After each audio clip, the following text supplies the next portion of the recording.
Hey folks, so ayan, magre-react lang tayo dun sa kung narinig niyo yung viral na case ng Joyride rider, rather driver pala, TNVS. So I believe ang dinadrive niya is a car, no? Na nawala. Tapos yung car niya natagpuan na empty, naka-park somewhere, then may blood stains. So, eventually natulfo na siya. So, kaka-upload lang a few hours ago. And, yun nga, si Mea Cabrera, yung wife, ang pinaka nirereklamo niya dun is actually, medyo yung, bukod sa paghingi ng help sa paghanap, yung kawalang, di ba usually police na reklamo.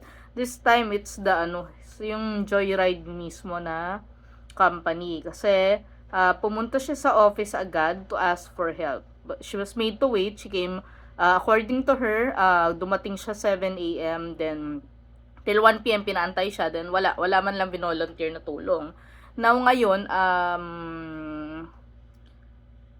yung vice president mismo ng Joyride, si Rico Meneses, sumagot siya dun sa Raffy Tulfo in action. And, I found many things na parang nagigets ko. 'Di ba kung bakit very emotional na she feels na she was neglected because she was. Kasi unang-una, parang ayaw pa nga i-address directly ni Rico Meneses yung si Mea. Parang nire-refer siya as a third person. Na for me, I experienced that many times, and the only reason you refer to a person as third person, kahit na pwede mo sila i-address directly, is when you look down on them. And may na-feel akong ganun sa kanya, na kung hindi pa, ang galing talaga ni Senator Raffy Tulfo, kung hindi pa pinoint out niya, kulang na lang niya sabihin na actually sinabi niya na parang wala kayong konsiderasyon, which is true. Kasi simple lang na mga hiling na Mea. Siyempre, hindi naman NBI si and naiintindihan naman niya yung data privacy. Medyo ang nag-word lang niya is puro kay data privacy. Kasi, hinihingi niya kasi yung info. 'Di ba kung merong, kasi 'di ba may GPS yan. Yan sila Joyride, yung mga TNVS yung iba, sila Grab, sila ano pa bang TNVS natin, yan sila siguro InDrive, meron din yan. But ayaw bigay, which is okay, fine, pero doon mo maiisip parang, well, hindi naman nabanggit ni Senator Raffy Tulfo, pero naisip ko pwede ding i-send hearing yung ganyan yung parang pag yung case na ganyan 24 hours na nawawala 'di ba? Tapos wife naman yung naghahanap hindi ba dapat makipag-cooperate kayo, ibigay nyo na yun nga niya na ni isang beses hindi siya kinamusta, tinawagan, in update. Kasi sinabi pa nga niya Grab which is a competitor. Buti pa yung Grab is they volunteered to update her, they help her. Kasi na-detect pa daw yung number 'Di ba? So, 'di ba yung tinatawag na triangulation ganyan. Parang may ganun ata silang tech. I don't know with Grab, but yun. Tapos itong si Rico Meneses, nakakaloka, 'di ba? Pino-point out na nga siya na wala siyang ka-empathy. Pinapaulit-ulit pa niya na nakipag-cooperate naman kami sa NBI. Parang hello, yes, sa NBI nakipag-cooperate kayo, but you never offered any consolation to the wife. And yun ang pino-point out ni Senator Raffy Tulfo. Na matutuwa ka si Senator Raffy Tulfo is really big on being empathy pagdating sa mga ganyang bagay. Ang bilis niya makaramdam, 'di ba? Ang bilis niyang masilip na ito yung, kasi siguro sanay na siya over the years, ilang years na siya sa serbisyo sa journalist mga more than 30 years na. So yun, yan. So, what could have been done? Simple lang Ako, nag-call center ako dati. Tinuturo sa amin AER. Acknowledge. Which is yun, ginawa na niya last na ni Rico Meneses na in-acknowledge nga niya na parang, ayaw pa nga talaga niya nung una kasi di mo maririnig na talaga, sorry ma'am, we made you ganun dapat acknowledgement. Kung yun ang hinaing niya, dapat in-acknowledge sa parang, sorry ma'am, may rules po tayo regarding data privacy, and I understand na you are worried about your husband. But, di ba, empathy, AER, acknowledge, empathize, and R, resolve. Parang, ano yung magagawa nyo? But in the meantime, i-update po namin kayo from time to time. Nagbigay na po kami ng info sa NBI na hinihingi nila, and rest assured na gagawin po namin ang lahat. Walang ganun eh. Di ba? Walang ganun. Nakausap niya si Raffy Tulfo, pwede niya kausapin directly. Si Senator Raffy Tulfo, pwede niya kausapin directly. Si Mea, di ba? Si Mrs. Cabrera. But they didn't do it. Rico Meneses didn't do it. Man, di ba? So, yun. And lessons from empathy, wala lang. Parang nakaka-relate lang ako. Kasi, kaya pansin nyo medyo wala akong kaayos-ayos. Wala sa mood ngayon. This past, kasi, siguro 48 hours. I don't know if pagod or anything, but, mapapaisip ka rin talaga about people na walang empathy. Like, may isa akong naging friend kasi na tipong, I was really down. I was really down. That was like December, late December to early Feb, na it involves, someone disrespecting the legacy of my dad, and wag na natin name yung film festival, but it's a major film festival na usually nagko-cover ako, but then for some reason di nila ako pinag-cover. Kahit na founding member ang daddy ko, na hindi naman kaya abot sa 50th kung walang first, kung walang founding execom, na which one of those execom members was my dad. So, itong taong to, parang, alam mo yun, hindi ko siya napapansin before pero nung pina-analyze, kasi isang friend ko, parang, alam mo yun, wala siyang, para ako may kausap na pader, seryoso. Parang magigets mo naman kasi kung, kunyari, namatay yung pusa ako. Parang, di naman lahat, alam ko may capacity siya magpahiram ng pera, but, hindi ko naman, ando naman ako sa, siguro maturity na, okay, kung ayaw yung pahiram, ganyan. Pero wala man lang condolence na gano'n, na parang, ay, namatayan ka ng pusa, ganyan. Condolence, ganyan, pasensya na, hindi ako nagpapahiram, or whatever. Kahit huwag na siya walang condolence parang sininzone ka lang. Parang, hello, I'm your diba, I don't know if tinato niya ang best friend, but parang ganun kasi, ganun kami ka-close over the years. So, parang, oh my God. Wala lang ganun. Tapos siguro, hindi ko alam, parang siguro, parang simula kasi nung, basta may betrayal shit pa na nangyari. Anyways, I don't know, siguro kailangan ma-may ko Montefiore ko, charot. Hindi, malabas ko lang to online. Of course, not for clout kasi, diba, hello, hindi naman, ganun kataas din yung views sa channel ko, and, kahit na may mamataas na views, it's because more of my reports, which is, I shouldn't be doing this actually, because it's so weird, diba, coming from a reporter. But eventually pa-private ko din naman tong video na to kapag medyo nag-evolve na talaga into a news channel itong channel. Anyways, so yun nga, kasi nga dahil sa, siguro hindi ko na matake yung gano'n, na parang loss of empathy, na ako, I'm a very empathic person, na tipong, for example, sa concert, if you like the artist, and nalaman ko you like the artist, and I don't really, if I have an invite, if, hindi ko naman ganun kailangan, or may conflict, then I'll gladly give my slot up to you. Nagigets ko naman na people are not like me. Hindi ko sinasabing they're less than me, or whatever, I'm more than them, but sometimes I just wish that people are nicer to me. Yung mga ganun lang na, alam mo yun, na parang,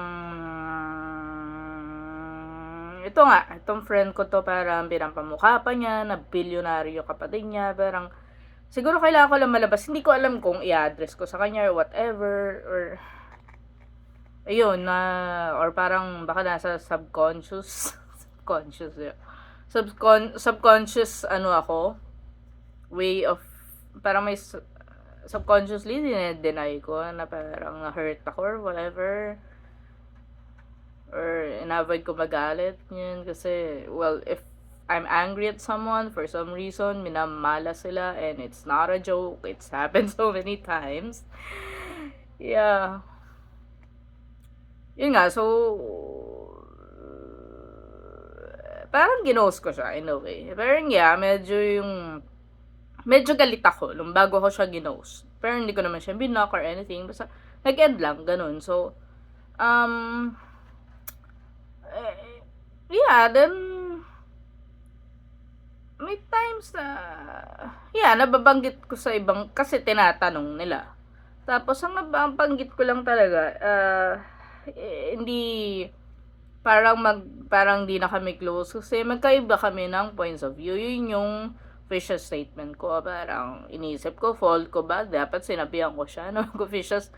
Kasi ang dating kasi kinakalat pala niya na inaaway ko daw siya. Then magkagalit kami, which is very wrong kasi hindi naman ako galit or anything eh. But nowadays, medyo naiinis ako dun sa situation kasi putya, napaka-chismosa naman itong taong to. Ilang taon na to? Pwede ko na maging tatay to naman, men. Diba? Mas magaganyan ka. Yun lang, parang, yun nga, tapos siguro this few days are very triggering. Parang siguro naka-apekto din sa akin yung alam niyo sa UST na unalive na sarili niya na parang dahil sa grades, ganyan, parang napapaisip ako parang would I end up like that? Diba, na parang kasi diba, if pinagbigla yan na lang siya ng unti ng prof niya kasi pag-graduate na siya, I would have been alive na parang sa akin din eh, parang siguro nasa crossroads ako yun na parang hindi pa exactly out of the picture na I would go down a very dark path. Yeah, I know it sounds so weird, but yeah, I don't want to, but it's like, the world is pushing me na parang wala talaga akong choice. Kasi people are taking away choices from me, opportunities, just because I have autism. Na alam niyo yun?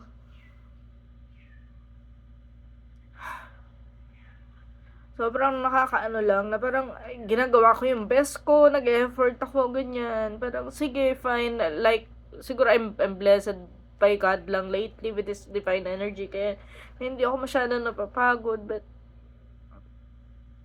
siguro, tinatablan pa rin ako like this. So,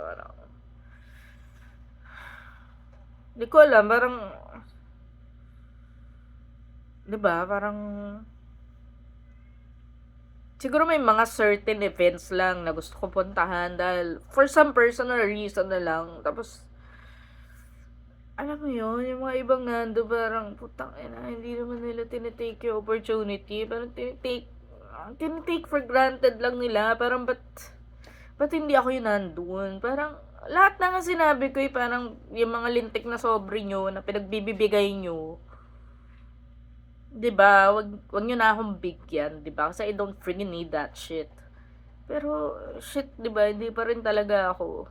Hindi ko alam if it's a way or he said it or if it's because of my autism nga. Grabe talaga yung mga tao. Parang sobrang sama talaga nila sa akin. Sobrang sama nila.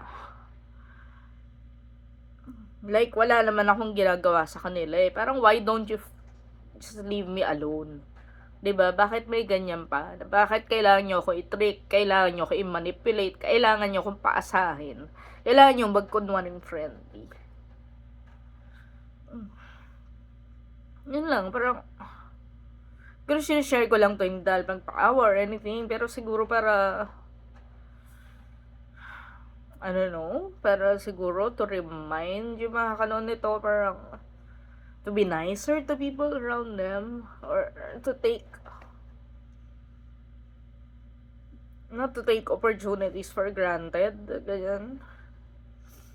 Diba? I mean, sige, pag may mga kanina, sabihin na naman, Trixie, parang ganyan, tapos ako pa yung magigilty, na parang, may nag-worry about me. I mean, yeah, I'm thankful, pero, sorry not to be ungrateful, but, tapos nag-worry sa akin, ano mangyayari? May invite pa ako sa mas madaming events.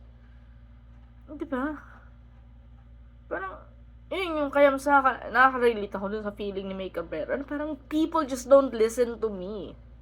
People just don't.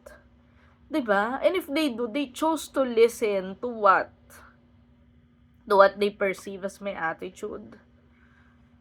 I mean, grabe lang talaga eh. Parang, pag tinanong nyo naman yung page ko sa mga ka-FB dito, ko dito, or yung mga stalker dito na basher, o di masaya na kayo, diba, but take note, diba, nagagawa nyo ba yung nagagawa ko? I can freaking edit videos, same day edit, na really fast, diba, from red carpet to what, bago magpalabas yung pelikula, habang binabalabas yung trailer sa sine, ganun ako kabilis mag-edit. Diba, nakita nyo naman yung videos ko, nakita nyo naman yung quality ng photos ko. Pero makikita nyo sa live, putya, halataan nyo talaga may discrimination. Eh. Parang, ba't yung sa iba na share? Diba, nakakalungkot. Siguro, sunod-sunod lang talaga na rejection. Diba, na parang, I don't know, if masyado ako na-spoil ni God lately, na hindi ako sanay sa rejection or anything, na parang, or nakakapagod lang, na may effort ka, walang napapansin, parang, kailan ako yung pipiliin?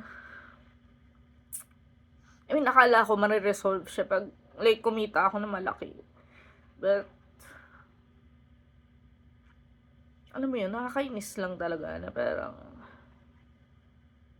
ba't kailangan yun sa akin, i-law of attraction lahat? Parang, hindi ba ako pwede mabuhay na normal? Parang, hindi ko naman kailangan itong mga daan-daang libo na to eh. Diba, na parang mag-ano lang, diba, like yung mga normal na peers ko, po siya, nag-work hard lang, hindi na nga work hard yung iba, pero sige, ibang usapan na yun. Diba, yung, nag-work, tapos kikita, ganun lang kasimple. Work, kita, uwi, bahay. Pero, kailangan yung law of attraction ko lahat. I mean, hindi ko alam kung guilt to, kasi parang, I mean, nagigets, ang hirap i-explain, parang, ganito kasi yung situation, parang, actually, madali yung mga bagay sa akin kasi law of attraction ko, as in, para siya magic. Pero, yun nga eh, parang, nakaka-guilty, na parang gusto ko, yung mga bagay na gusto ko, yung mga gusto kong trabaho, hindi ko siya nakukuha.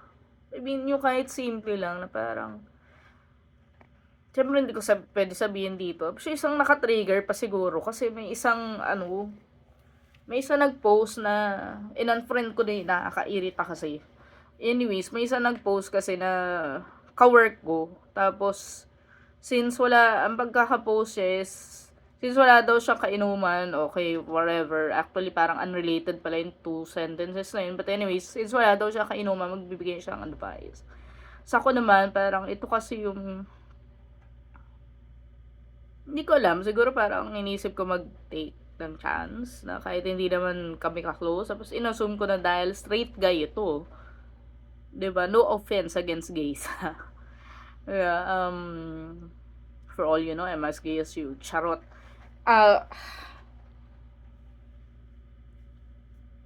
Na, alam mo yun, mag-a-advise siya ng matino. Sabi kasi i-comment down. Tapos, dahil naman magka-chika naman kami, Diyos ko, kahit nagkasama naman kami sa ibang events, hindi ko kinoment down, minessage ko sa kanya. So, parang, alam mo yun, sarcastic yung sinabi niya, na parang, he's not taking it seriously, na parang, bakit ganito? Sobrang malas ko basta tao. Diba? Parang siguro may fault din ako kasi parang, yeah, I have close friends naman, thankfully now that I can trust na mag-empathize. Pero siguro, there's a part of me na I don't wanna be a burden. And then, kanya, parang, pero hindi ko in-expect yung ganun response. Si tong taong to, putang ina, sorry YouTube mo, i-take down video ko. May kapatid yan na na-involve sa, di ba uso ngayon, yung mga sexual abuse allegation. May kapatid yan na ganun. Tapos, all this time, never ako nag-share ng video. Never ako nag-speak out sa ganyan. Diba? Na parang, yan eh. I mean, ayoko naman isumat na parang, pero yung simple respect lang, di ba lang, ganito ba yung taong nagparaya ako na yung sarili kong, alam mo yun, opinion, sinistifle ko para hindi maka-hurt. Tapos putang ina tong taong to, di ba? Parang, napaka-sarcastic. Di ba? Na nakakairita. Na parang, Pwede naman yung sabihin na maayos, na parang, ay, hindi dahil hindi ka na, walang ganun eh, parang as sarcastic kasi nasagot niya na, parang kung isipin mo, very personal yung sinabi ko, na never, I mean, yeah, may mga sinabihan ako iba about that, pero yung advice talaga na ganyan, na parang, siguro hindi lang ako sanay na gano'n, na nag-ask ng, basta ang cheesy kasi ng problema, pag inano mo eh. But for me, it's very important kasi this is something na, I mean, it's very rare for me to not have an answer to anything, and it's one of these things. So yun lang. Ginawa kong gyro yung YouTube. So yun lang. I guess lesson ng empathy. Yun nga sa title ng video, na parang empathy can save a life, or if not save a life, save a person from, you know, taking another life, I guess. I mean, sa totoo naman, naniniwala akong ganyan eh, na, well, not literally na take na, yeah, na alive or anything, but, na wala naman taong mananakit if sila mismo they're not hurting. Kasi ako na-notice ko din sa sarili ko yan, parang when I'm hurting, like I'm hurting now, I'm more